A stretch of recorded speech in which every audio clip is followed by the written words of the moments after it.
Relevant ആയിട്ടുള്ള അല്ലെങ്കിൽ ഏറ്റവും കൂടുതൽ ആളുകൾ ചെയ്യുന്ന ടൈപ്പ് ഓഫ് തെറ്റിദ്ധാരണകൾ എന്തൊക്കെയാണ്, അതുപോലെ തന്നെ എങ്ങനെയാണ് പ്രഗ്നൻസി ടൈമിൽ നമ്മൾ കെയർ എടുക്കേണ്ടത്?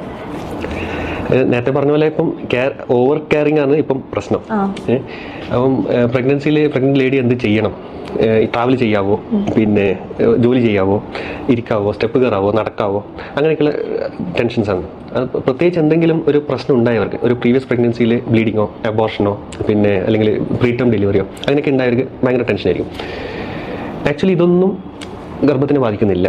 നമ്മൾ വീട്ടിൽ വെറുതെ ഇരുന്ന ആളും വെറുതെ കിടക്കുന്ന ആൾക്കും ഉണ്ടാകുന്ന പ്രോബ്ലംസേ നമ്മൾ സ്ത്രീ ജോലി ചെയ്താലോ ട്രാവൽ ചെയ്താലോ ഒക്കെ വരുന്നുള്ളൂ, എക്സസൈസ് ചെയ്താലോ ഒക്കെ വരുന്നുള്ളൂ.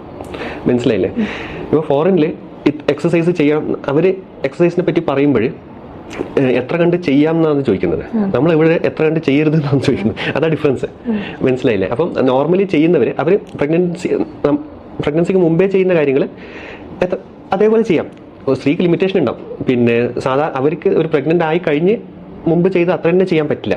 ക്ഷീണം ഉണ്ടാവും, ബോഡി പെയിൻ ഉണ്ടാവും, അങ്ങനെയൊക്കെയുള്ള വിഷമങ്ങളുണ്ടാവും. അപ്പോൾ അവരെ ലിമിറ്റ് വെച്ചിട്ട് അവരെ ബോഡീനെ അധികം സ്ട്രെസ് ചെയ്യിക്കാതെ, പ്രഗ്നൻസിനല്ല അവരുടെ ബോഡീനെ. അപ്പം അവർക്ക് ഇപ്പം എക്സസൈസ് ചെയ്യുമ്പോൾ നടുവേദന ഉണ്ടെങ്കിൽ അവരുടെ നടുവിന് സ്ട്രെസ് വരുന്നതേ ഉള്ളൂ. പ്രഗ്നൻസിക്ക് അവരെ ഗർഭത്തിന് പ്രോബ്ലം ഒന്നുമില്ല. അവർക്ക് എക്സസൈസ് ചെയ്ത് നടുവേദന വന്നാലും കാലുവേദന വന്നാലും ഗർഭത്തിനെ ബാധിക്കുന്നില്ല. അപ്പം അവർക്ക് നോർമലി ചെയ്യാം. അപ്പോൾ അവർക്ക് എന്തെങ്കിലും ചെയ്യേണ്ട, അവർ ഗർഭിണിയാണെന്നുള്ളത് ആലോചിക്കാതെ അവർക്ക് ചെയ്യാൻ പറ്റുന്നത് ചെയ്യാം. അങ്ങനെയാണ് നമ്മൾ അല്ലാതെ ചെയ്യുന്നത്. ഞാൻ ഇന്നത് ചെയ്യാവോ എന്നാലോചിച്ചല്ല നമ്മൾ ഓരോന്ന് ചെയ്യുന്നത്. സ്വാഭാവികം നാച്ചുറൽ ചെയ്യുന്നത്. അത് പ്രഗ്നന്റ് ലേഡിക്കും നാച്ചുറലി ചെയ്യാം. ഈ വേറൊരാൾ ചെയ്യുന്നുണ്ടോ, അവർക്ക് ചെയ്യാവോ, ഇത്ര നേരം നടക്കാവോ, അങ്ങനെയൊക്കെ ഒന്നും ആലോചിക്കാതെ നോർമലി നാച്ചുറലി ചെയ്യാം. ചെയ്യാനാവാത്തത് ചെയ്യും. നമുക്കൊരു ദിവസം ഇന്ന് എനിക്ക് ചെയ്യാൻ പറ്റുന്നത്, പോകാൻ പറ്റുന്നില്ല, പോകുന്നില്ല എന്ന് വിചാരിക്കുന്ന പോലെ തന്നെ പ്രഗ്നന്റ് ലേഡിക്കും തീരുമാനിക്കാം. അത്രയേ ഉള്ളൂ. ഡയറ്റിന്റെ കാര്യം ഞാൻ നേരത്തെ പറഞ്ഞു. രണ്ടു പേർക്ക് കഴിക്കണം, വെയിറ്റ് കൂട്ടണം, അതൊക്കെ തെറ്റിദ്ധാരണയാണ്. പ്രഗ്നന്റ് ലേഡി എന്ത് കഴിച്ചാലും കഴിച്ചില്ലെങ്കിലും മുമ്പ് പ്രോബ്ലം ഉണ്ട്. പിന്നെ ന്യൂട്രീഷൻ ഡെഫിഷ്യൻസി, ഇന്ന് ന്യൂട്രീഷൻ ഡെഫിഷ്യൻസി എന്നുള്ളത് നമ്മളെ സമൂഹത്തിലില്ല. ന്യൂട്രീഷണൽ ഡെഫിഷ്യൻസി ഉണ്ടാകുമ്പോൾ പോലും പ്രഗ്നന്റ് ലേഡിക്ക് സിവിയർ അനീമിയ ഉണ്ട് നോക്കട്ടെ, ജനിക്കുന്ന കുട്ടിക്ക് നോർമൽ ഹീമോഗ്ലോബിൻ ആയിരിക്കും. പ്രഗ്നന്റ് ലേഡിക്ക് 4 ആയിരിക്കും, കുട്ടിക്ക് 14 ആയിരിക്കും. മനസ്സിലായില്ല? അപ്പോൾ കുട്ടി ഒരു പെർഫെക്റ്റ് പാരസൈറ്റ് ആണ്. കൊക്കപ്പുഴുവിനേക്കാളും ഒക്കെ ഭയങ്കര പാരസൈറ്റ് ആണ്. അപ്പോൾ മദറിന് നല്ല ന്യൂട്രീഷൻ ഡെഫിഷ്യൻസി ഉണ്ടെങ്കിൽ പോലും കുട്ടിക്ക് വലിക്കാൻ പറ്റും. മനസ്സിലായി? മദറിന്റെ ഹെൽത്ത് മെയിൻറ്റെയിൻ ചെയ്യാന്നുള്ളതേ ഉള്ളൂ. അതിന് നമുക്ക് ഇന്ന് മദറിന് തന്നെ കഴിക്കാൻ തോന്നും, മദറിനെ കഴിക്കും.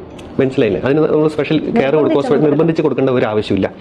പിന്നെ റെസ്റ്റ് പ്രത്യേകിച്ച് വേണ്ട. അവർക്ക് പ്രഗ്നന്റ് ലേഡിക്ക് ഇടയ്ക്കിടയ്ക്ക് തലകറക്കം, അതൊക്കെ വേറെ ഇതുള്ളത്. നമ്മളിപ്പം ക്ഷീണം, തലകറക്കൊക്കെ ഉപ്പ് കുറഞ്ഞിട്ടാണ്, BP കുറഞ്ഞിട്ടാണെന്നൊക്കെ ഇന്റർപ്രറ്റ് ചെയ്യും. നമ്മൾ പകുതി ആൾക്കാരും ലോ BP കാരാ. എനിക്ക് ലോ BP എന്ന് പറഞ്ഞൊരു സംഭവം ഇല്ല. മനസ്സിലായി? ക്ലിനിക്കൽ സെറ്റിംഗിൽ ഉണ്ടാവും. നമ്മൾ എന്തെങ്കിലും മരുന്ന് കഴിച്ച് അങ്ങനെയൊക്കെ ഉണ്ടാവും, ബ്ലീഡിങ് ആയി അങ്ങനെയൊക്കെ ഉണ്ടാവും. ഈ നോൺ ക്ലിനിക്കൽ സെറ്റിംഗിൽ റോട്ടിൽ നടക്കുന്ന ആൾക്ക് അല്ലെങ്കിൽ വീട്ടിൽ ഇരിക്കുന്ന ആൾക്ക് ലോ BP എന്ന് പറഞ്ഞൊരു സംഭവം ഇല്ല.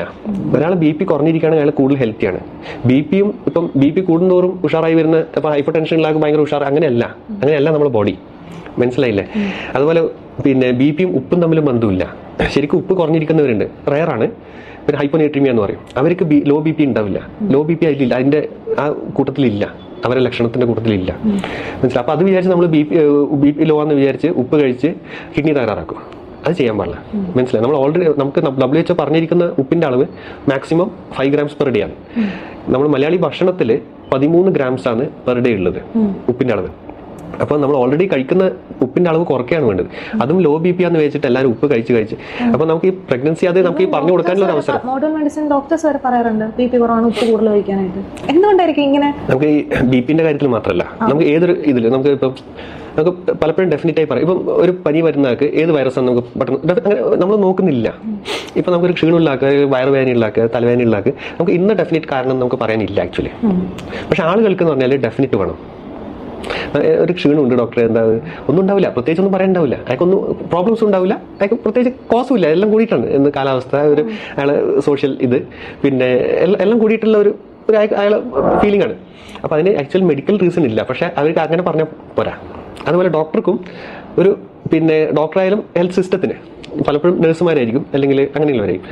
അപ്പം ഒരു ക്ഷീണം പറഞ്ഞവർക്ക് അങ്ങോട്ട് എന്തെങ്കിലും ഒരു കോസ് പറയണം എന്നുള്ളൊരു ധാരണയാണ്. അപ്പോൾ രണ്ടുപേർക്കും അപ്പം എനിക്ക് ഒന്നുമില്ലാന്ന് തോന്നുന്നു പറഞ്ഞു വിടുന്നതിനേക്കാളും പേഷ്യന്റ് സാറ്റിസ്ഫാക്ഷനും ഡോക്ടറിന്റെ സാറ്റിസ്ഫാക്ഷനും ഒരു കോസ് പറഞ്ഞിട്ട് ഒരു ഗുളിക കൊടുത്താലാണ്.